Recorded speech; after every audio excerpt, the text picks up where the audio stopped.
Welcome to another video. Um, Afternoon Diaries. I ran 4 today. It's pretty good. It's the view I'm looking at right now. You know what I'm saying? The topic I want to talk about today, I guess, is social media, how it plays into everything, especially like yearning and stuff like that. So I feel like that's really what I've been like dealing with. I guess the main thing is social media and how it's like played a factor in obsessing everybody with relationships and how it changed the narrative from loving to cheating and making cheating like a trend or something to laugh at or fun to do, which I don't understand in itself. I think cheating is extremely dumb, you know? If y'all are both on the same page though, like it's like open, I guess. But I don't know why anybody would want that.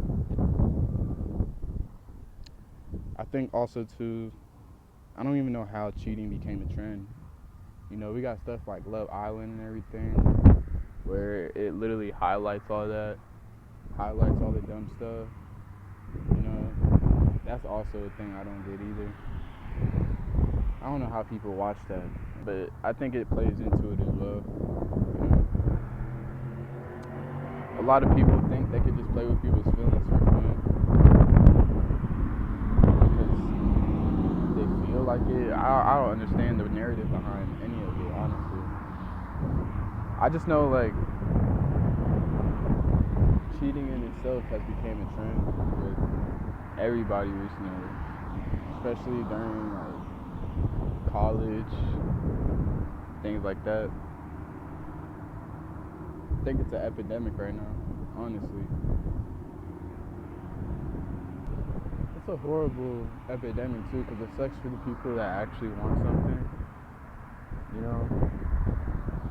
And then most of the time too, when you're dealing with somebody like that, like everything plays tricks on you. Them, your mind, your heart. It's so hard to stay sane in a relationship like that, bro. I don't know. But I also think too, if you know what's going on, I think it's easier to get away from it than deal with it. I think that's how we deal with this problem. It's just letting them be themselves by themselves. You know, if they like that cheating stuff, they think it's a game. You know, just let them think it's a game and let them play the game by themselves. I know it's easier said than done.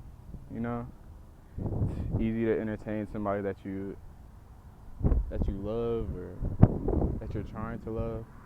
Yeah, they make it seem like a daydream though,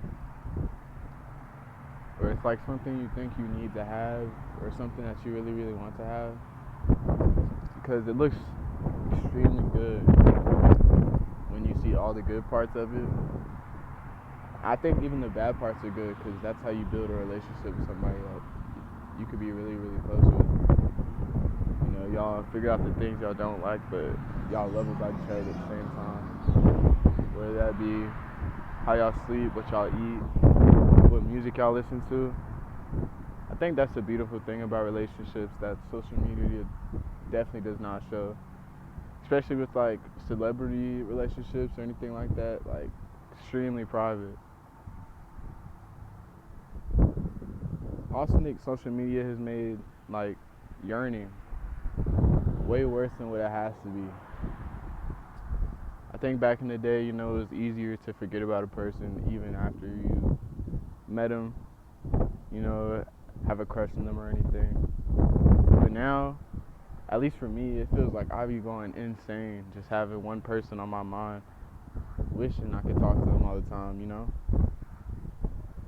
I think that's like the best and worst part about yearning. You know, it's a beautiful feeling from the outside, but on the inside, bro, that shit will make you go insane all the way.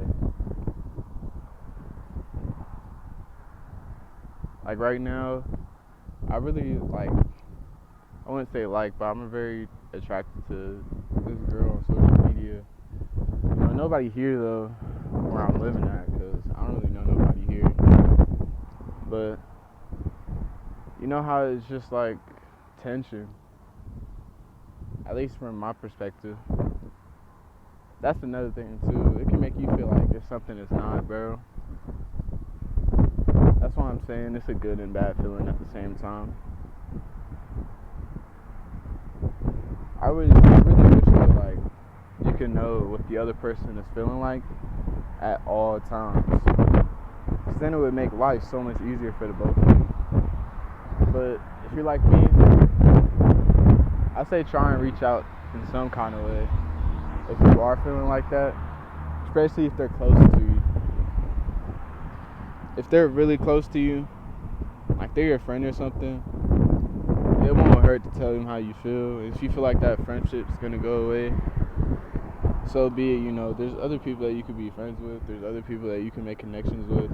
If she thinks it's honestly awkward just because of that, maybe she wasn't like meant to be friends in the first place. Because I mean, you could feel that way about anybody and still be friends with them after, if you know, if you're like that, if you're able to. But if you're not, then I understand that. Maybe it's better for your feelings and the other person's too if y'all just stop being friends or stop talking. I think also too, those feelings are very, very powerful for the both of you too. Just to be closer. Y'all don't necessarily have to be, dating or anything, but it's just a great feeling to have that connection with somebody. And just to let them know, it takes that weight off your chest and your shoulders, all that. I really wish though, like, I had somebody like that here, because I think in a heartbeat, I'd do it. I really have nothing else to say. Try and be the change, Don't play with nobody's heart. Be a yearner, even if it means, going insane. Just be that light in somebody's life, Somebody that may need it. Especially if you need it too. But yeah, that's After Run Diaries for today.